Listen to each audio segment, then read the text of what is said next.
EXG. Explicit Gaming.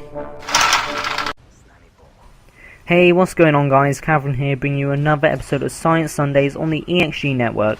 And really quickly want to apologise for yesterday's episode. It was uploaded yesterday instead of last Sunday, and that is because I had hardly any time to make it. I was actually making it on the Sunday because of prom and sixth form taste today. I just didn't have much time to make it, so I was making it on the Sunday, uploaded it. It was only in 480p, and I just thought, screw it. And I was going to completely redo it, but I went and deleted half of the information after I made the video. And yeah, I'm just really sorry about the poor quality and how it wasn't uploaded on at the right time.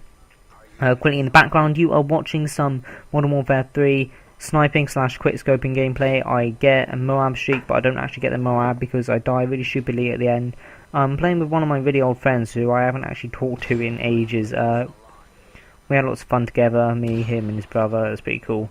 But yeah, so if you don't know what the series is, basically I talk about science on a Sunday, mainly astrophysics because it's most interesting and most stuff to talk about.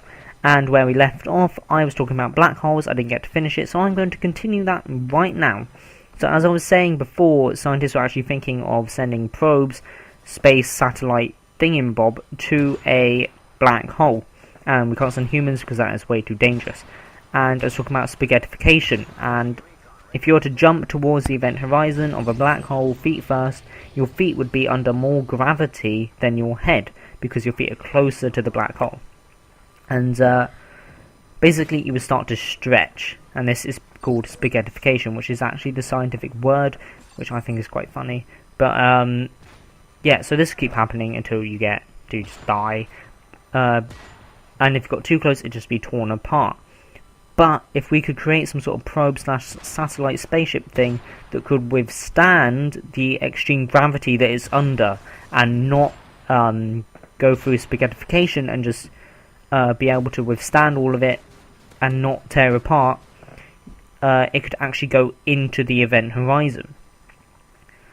And the crazy thing is that as you get closer to the event horizon, crazy things start to happen. And one of those crazy things is that time would start to slow down. Now, when you're actually there, for you, the time would be going normally, and you would just go over the event horizon. But if you're watching this probe from a distance go into the event horizon, it would get right on the border, and for some reason I'm doing hand gestures, you can't see them, but I don't know. It get right on the border, and then it would stop, and it would freeze. And as it gets closer and closer, it would slow down until it does get to the end, and then it will freeze. And this is because for you, your time is going normal for you, but it's hard to basically towards the center of a black hole, time goes infinitely slowly compared to yours. And I have to exaggerate compared, because for the probe it would be going at normal speed and it would go straight over the event horizon and towards the singularity. But for you, it would have frozen, and you would never actually see anything go over the event horizon. And I talked about the singularity, and the singularity is the point in a black hole that everything is being sucked towards. And all the stuff that gets sucked into a black hole, that's where it goes, to the singularity. And the funny thing is, nobody actually knows what happens at the singularity. Nobody really knows what it is. Nobody knows how it works. Which is a bit funny, because really we don't actually know much about black holes overall. You know, the only thing that we really know is that most of them are quite small and that they exist. That's all we really know. Going back to the probe thing, when the probe goes over the event horizon, if it was to be looking backwards with its cameras, it would be seeing all the light following it in, getting sucked in. But if it was to be looking forward at the singularity, at first it would see nothing, and at first it would see nothing, and then it would see some of the most bizarre things in the universe. And because the gravity pulls everything down into the singularity, the laws of physics start to break down, because the gravity is so intense, it is so dense, And one of those laws of physics is that gravity is infinite, and that time goes infinitely slowly, and that that gives like grade 8 astronomers headaches and stuff. So really hard to get your head around. And when we think about it, we really don't know much about black holes at all, as I said. And the only thing we do know is that they're quite small, and that they exist, and that they have extreme power. But it's really hard to actually answer the question of what is a black hole. Most of them are only around 20 miles across, which is quite small. If you remember back to last episode, I talked about a star that was over 1 billion miles across, which is insanely large. Most of them are only 20 miles across. However, scientists have discovered some disturbing stuff. Well, that makes it sound like a completely different topic. But these things called supermassive black holes, like the Muse song Supermassive Black Hole, these things actually exist. And they are found at the centre of galaxies. And they can be the size of our entire solar system. Okay? And we also know that there is one at the centre of our galaxy. And if you look at animations of our galaxy and pictures, you notice that it's all sort of swirling round this one thing. And when you think about it, this makes sense. Because you've got the Earth orbiting the Sun. But what does the Sun orbit? It has to orbit something, doesn't it? And what it is orbiting is a supermassive black hole at the centre of our galaxy. And this supermassive black hole at the centre of our galaxy, we reckon is around 4 million times the mass of our Sun.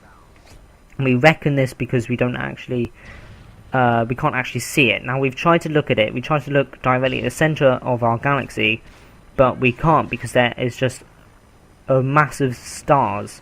There's a swarm of them. But it's very interesting about these stars, because these actually move at 1 million miles an hour, and the only thing with enough gravity to cause these massive balls of gas to move around this quickly is a supermassive black hole. And as I said, we think that the supermassive black hole at the centre of our galaxy is 4 million times the mass of our Sun, which is very heavy, very big. But there is one. There's also a supermassive black hole at the centre of the Andromeda galaxy, which is the closest galaxy to the Milky Way, which is our one, which is the one that we live in. And there's the supermassive black hole at the centre of there is 20 billion times. I just read the wrong thing. Now it's not going to be a surprise, but it's actually 140 million times the mass of our Sun. But some galaxies have supermassive black holes that are 20 billion times the mass of our Sun, which is crazy to think about. And you're probably thinking, how the hell do they get so big? And to find that out, we need to look back nearly 14 million years ago, back to when the Big Bang happened. And back then, the universe was full of clouds of gas, and some of these clouds of gas were thicker than others, denser than others. They had more gas in them. And in these clouds of gas, stars started to form. Most of these were supermassive stars, which are around 100 times larger than our Sun. These stars would burn hot and fast, and so as they were created, they burned all their fuel very, very quickly, and they exploded, creating small black holes. And this repeated over and over and over and over and over, and there were black holes dotted all over these clouds of gas. And these clouds of gas were pulled together, and they merged, making them bigger and bigger and bigger, and the black hole that was left over was sucking in all the gas that was left over, sucking in more and more gas, and it sucked in so much gas that it couldn't fit any more gas in.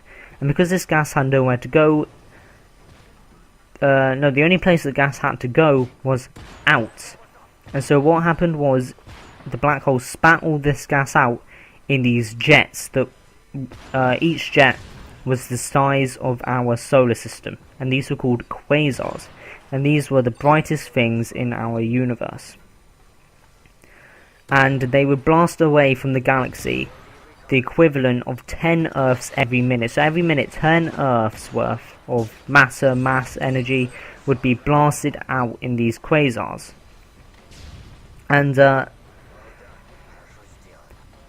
these quasars would continue to happen until there was no gas left for the stars to form from. So it would suck in more and more gas until there's no gas left, and then it couldn't spit any more gas out. And we actually used space telescopes to find these quasars, and basically each quasar that we found means, you know, the birth of a supermassive black hole. And there are actually many theories as to what's at the heart of a black hole. One that I think could have been one that I thought of on my own, but you know was already discovered ages ago, was that at the center of a black hole, you know, there could be something called a white hole, and basically what a black hole does is it sucks in all this stuff and then it spits out the other side, and that's what the Big Bang could have been. And I've got some more stuff here. So like, let's just go through all the theories. Okay, so maybe if you fall through a black hole, you don't just die. Maybe go through a wormhole, which is a gateway in space, allowing us to travel across the universe. That'd be pretty good. If we could harness that, we could travel across the universe very, very quickly. And on the other side of the universe, there could be a Big Bang. And as matter falls into a black hole, what if it is blown out the other side in a white hole? And this does sound a lot like the Big Bang. What if our universe was born from a black hole? So you got the black hole sucking in all the stuff from the other galaxy, other universe, and it's being spat out on the other side, and then it starts to form another universe. And the crazy thing is, if you look at the equations for a black hole and then look at our universe, e.g. the mass, the size, we actually solve the equations for a black hole.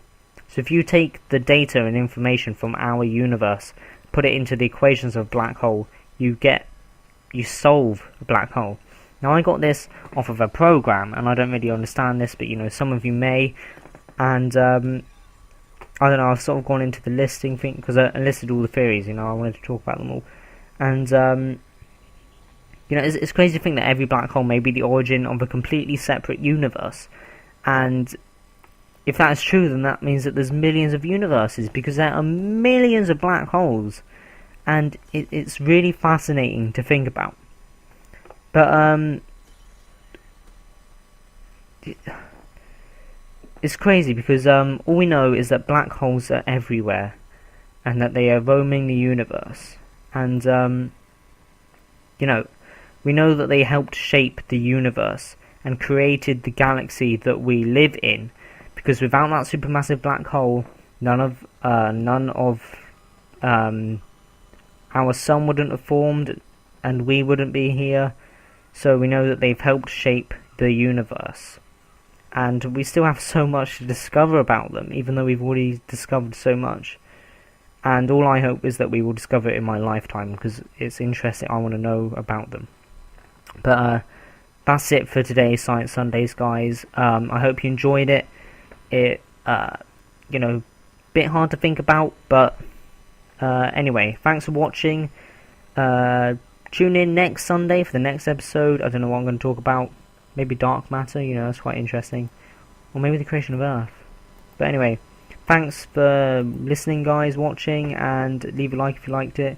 Come check out my channel, and I'll speak to you guys in the next episode.